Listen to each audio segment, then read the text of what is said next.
The Soviet Union had a clear advantage over the United States for an unusual reason. They could not yet construct a nuclear bomb as small or as light as the Americans. Therefore, they had to develop a booster rocket larger and more powerful to launch their warheads. This enabled them from the outset to propel a larger satellite into Earth's orbit, even to the moon. The scientific probe Luna 1 was launched January 2nd, 1959, aboard an R-7 booster. Its destination, the moon. It would be the first rocket to be shut down and refired in orbit, the first translunar injection burn, and unintentionally, the first probe to pass the moon's orbit. It missed entering lunar orbit as planned and continued on to become a new satellite of the sun. In the United States, NASA feverishly developed their satellite launch capability. Explorer and Vanguard successes helped narrow the gap.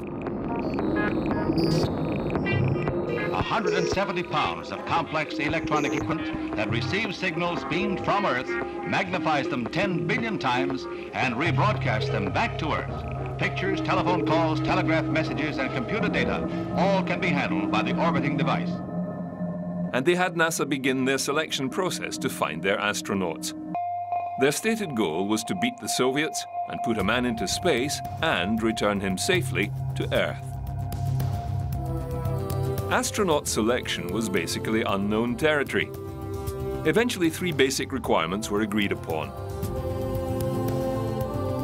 First, they had to fit inside the cramped space of a Mercury capsule, so they could be no taller than 5 feet 11 inches, 1 meter 80, and have a maximum weight of 180 pounds, 81.6 kilograms. They needed to be problem solvers with a degree in engineering, preferably aeronautical engineering. Finally, they needed to be comfortable going high and fast.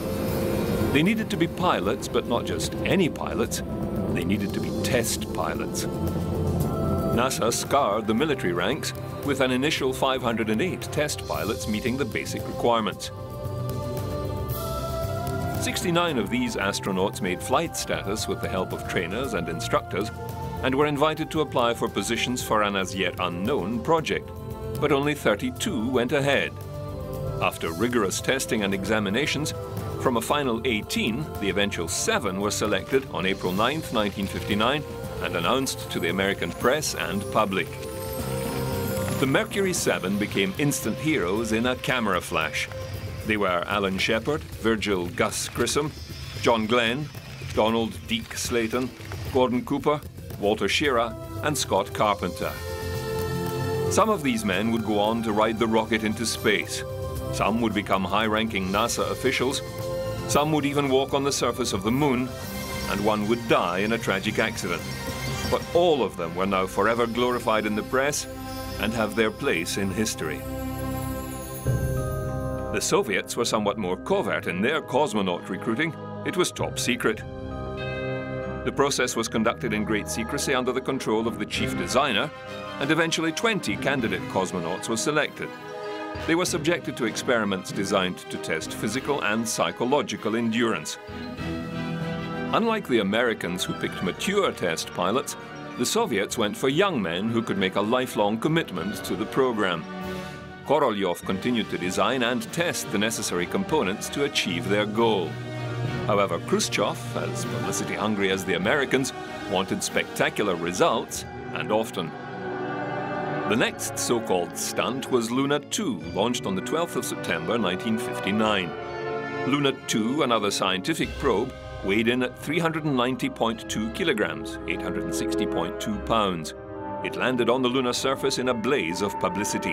In 1959, the world had its first glimpse of the far side of the moon, with the new lunar landmarks already labeled in Russian. The second red moonshot, an even greater achievement than the first, came a little over a month later. 4th October 1959. First images of the moon's far side are flashed around the world. The chief designer had other problems to contend with. Funding. His goals were spacebound, but Khrushchev wanted military weapons, nuclear-tipped ICBMs that could maintain a balance of terror with the United States. To launch an R-7 booster needed fueling with supercooled liquids. They required special handling and trained engineers. It was time-consuming and had to be done only prior to launch. The missile forces needed a booster to be housed underground in a hardened silo, away from prying satellites, able to survive a first strike. It was permanently fueled and ready to launch at a moment's notice. They had assigned engineer Michael Jangel to move forward with the R-16 ICBM using his pioneered hypergolic fuel. It was highly toxic and corrosive, but it could be stored at room temperatures and pressures. Korolyov disliked the new fuel, thinking it too dangerous and unreliable. His competing booster design, the R-9, still relied on liquid oxygen and kerosene, a cryogenic propellant. Both projects were given the go-ahead, and the funding was divided between them for development as soon as possible. Meanwhile, NASA pursued their own goals. Mercury tests continued in the laboratory and at the Cape. Every piece of equipment was designed from the ground up and tested to destruction. Designed by Max Faget and the NASA Design Group, the Mercury capsule was 11 feet 5 inches tall with a diameter of 6 feet 2 inches. Fitted with 120 switches, levers and controls, it barely had room for one passenger. Korolyov, meanwhile, was testing the Vostok capsule with a launch on the 5th of May 1960. On board were two dogs, Chaika and Lisichka. But during launch, one of the strap-on boosters separated from the core. The launch vehicle exploded, destroying the craft and killing the two dogs. The error was a simple fix, and soon Korolyov was ready for the next test.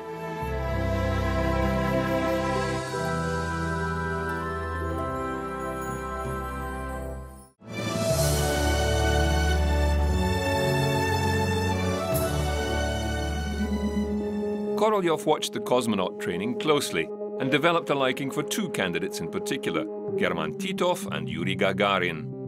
Titov was born in 1935 in the Altai region of the Soviet Union and graduated as a pilot from the Stalingrad Military Aviation School. Gagarin was born in March 1934 and began his career in metalwork at a foundry. He was selected for further education at the technical school, where he joined the Aero Club and learned to fly. He then attended the Orenburg Pilot School for military flight training. He became a MiG pilot and in 1960 was selected for cosmonaut training. But neither would fly the Vostok first. That glory would go to one Ivan Ivanovich, a weighted test dummy. It is believed that Korolyov even installed a tape recorder on board the flight to play back messages over the radio and fool the West into thinking that a person had actually made the flight. Marsnik 1, or Korabl 4, is launched 14th October 1960. The first probe launched to Mars, it never made it, and it would precede many failed launches to Mars over the years, a seeming jinx that still plagues scientists even today. A few days later, under considerable pressure from the Kremlin, Chief Marshal Mitrofan Nedelin personally oversaw the initial launch of the new R-16 booster, fueled with devil's venom, a dangerous combination of nitric acid and hydrazine. Nedelin, seated on a deck chair overviewing the progress, denied engineers their request to stop and fix a problem. An errant radio signal triggered the second stage booster to fire. The ensuing explosion engulfed the launch pad. Over 150 people died instantly, including Nedelin. It was a great setback and a disaster that was kept secret for 30 years. Let every nation know, whether it wishes us well or ill, that we shall pay any price. On January the 20th, 1961, John F. Kennedy begins his presidency. Support any friend. He will be faced with many challenges, one being the Soviet Union and their dominance of space. Of liberty.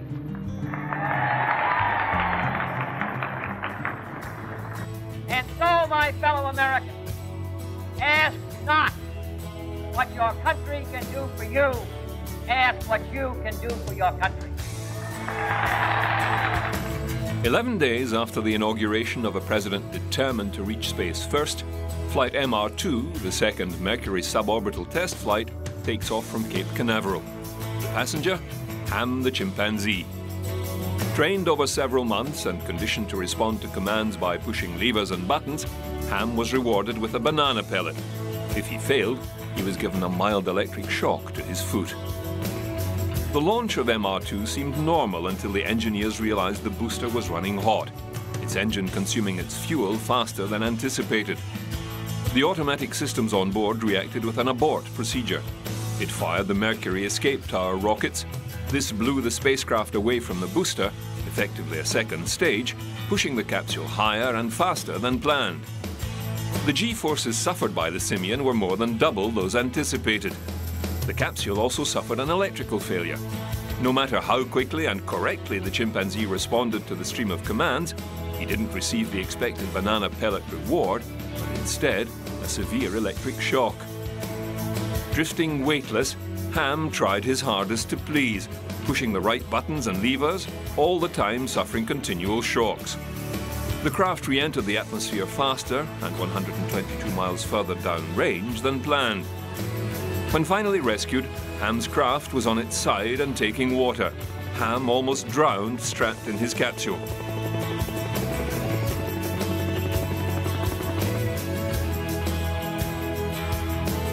Ham seemed quite calm after his ordeal, or was that shock?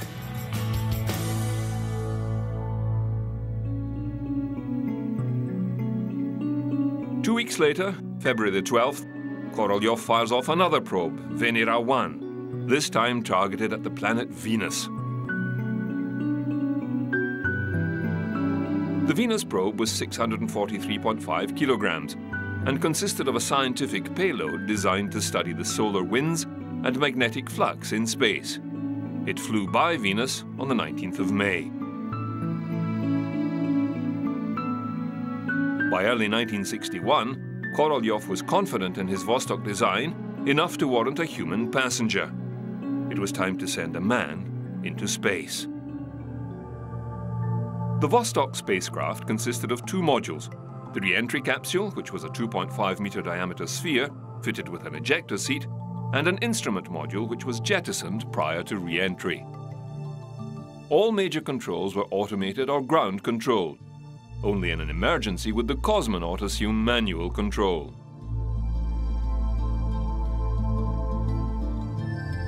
Korolev made his decision, and on April 12, 1961, call sign Cedar, Yuri Gagarin, boarded the Vostok 1 atop an R-7 booster and became the first human to orbit the Earth.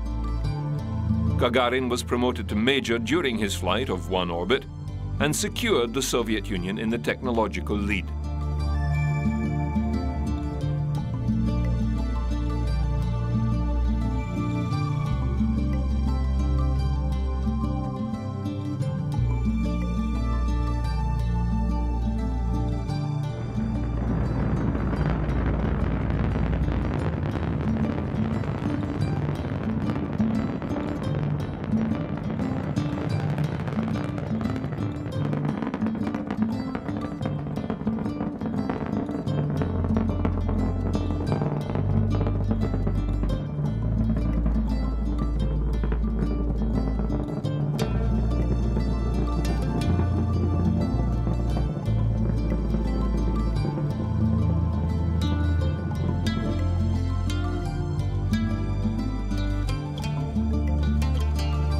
Spread around the globe almost as fast as his capsule took him. Man had his first great success in space when the Russians pushed a man across the threshold. He was Yuri Gagarin, the astronaut the Russians lionized as the first to orbit the Earth. It was the propaganda coup of the year. The world stunned once more by the Soviet achievements. Gagarin returned safely to Earth. As planned, he ejected from his capsule after re-entry and drifted down under his own parachute into the arms of the world's media. He was awarded medals and toured the world as a Soviet ambassador. Khrushchev was delighted. His push to develop the Soviet missile forces at the expense of the conventional military had paid off. However, this antagonistic policy would play a part in his eventual downfall. But for the time being, he could do no wrong. Yuri Gagarin would never fly in space again. In 1968, he became the senior officer of a MiG air wing and in order to re-qualify as a fighter pilot, he took a routine training flight with flight instructor Vladimir Seryogin in a MiG-15. The aircraft crashed, killing Gagarin and Seryogin. Never to be forgotten, several place names, coins, stamps, plaques, and statues remain to this day, celebrating the first human to voyage into the realm of space.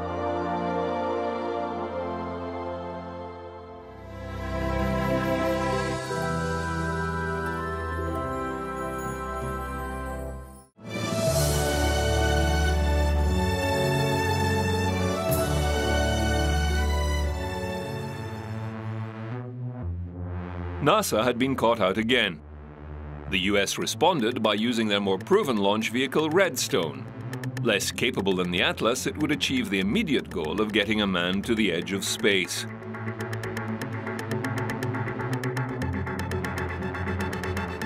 The first to ride the Mercury capsule, dubbed Freedom 7, arrived at the launch pad early in the morning. Alan Shepard was strapped in and awaited his 15-minute flight that would see him arc out to the edge of space and then descend under a parachute into the middle of the Atlantic Ocean. The launch was delayed again and again. Shepard needed to take a toilet break. It would mean unbolting the hatch and dragging him out of the capsule, an unforeseen and unacceptable delay. Eventually, Shepard had to relieve himself in his spacesuit.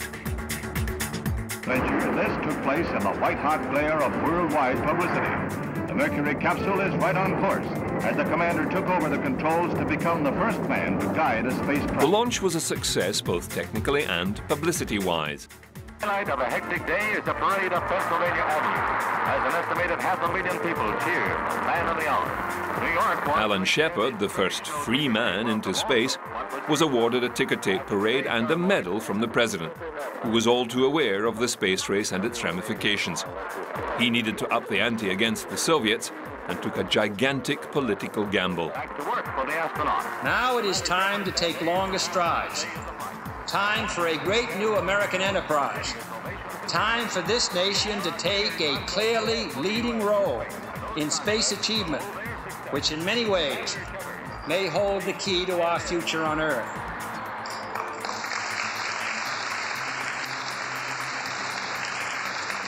I believe that this nation should commit itself to achieving the goal, before this decade is out, of landing a man on the moon and returning him safely to the Earth. No single space project in this period will be more impressive to mankind or more important for the long-range exploration of space, and none will be so difficult or expensive to accomplish. The challenge had been laid down. It was no longer a space race. The goalposts had been moved 750,000 miles. It had now become a race to the moon. In quick succession, Gus Grissom was the next astronaut to ride the Redstone in Liberty Bell 7. A textbook launch, Grissom splashed down in the Atlantic off the Florida coast. Floating in the water awaiting the pickup cruise, Grissom's hatch blew before the chopper could hook on. Explosive bolts had been fitted to the hatch for an emergency escape. The extreme conditions of spaceflight and an errant electric pulse on board the craft were blamed for the event.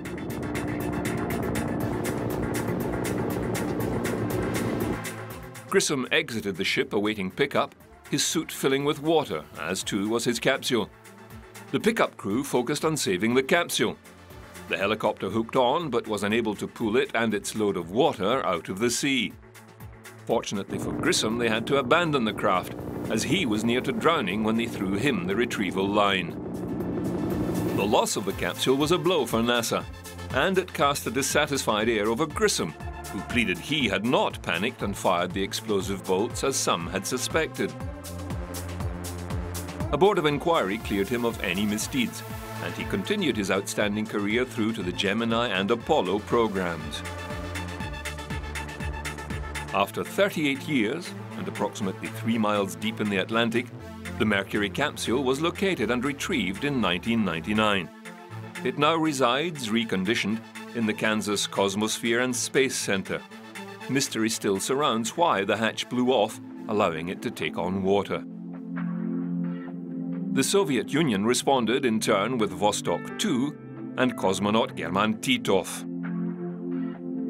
Titov was only 25 when he boarded Vostok 2 and remains to this day the youngest person ever to reach space. Call sign Eagle, Titov and Vostok orbited the Earth for over 25 hours, completing 17 orbits. Titov was also to be the first human to sleep in space for one orbit and also suffer space or motion sickness.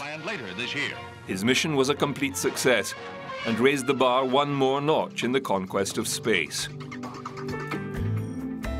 Following the flight, Titov would go on to take senior posts within the Soviet space program. He retired in 1992.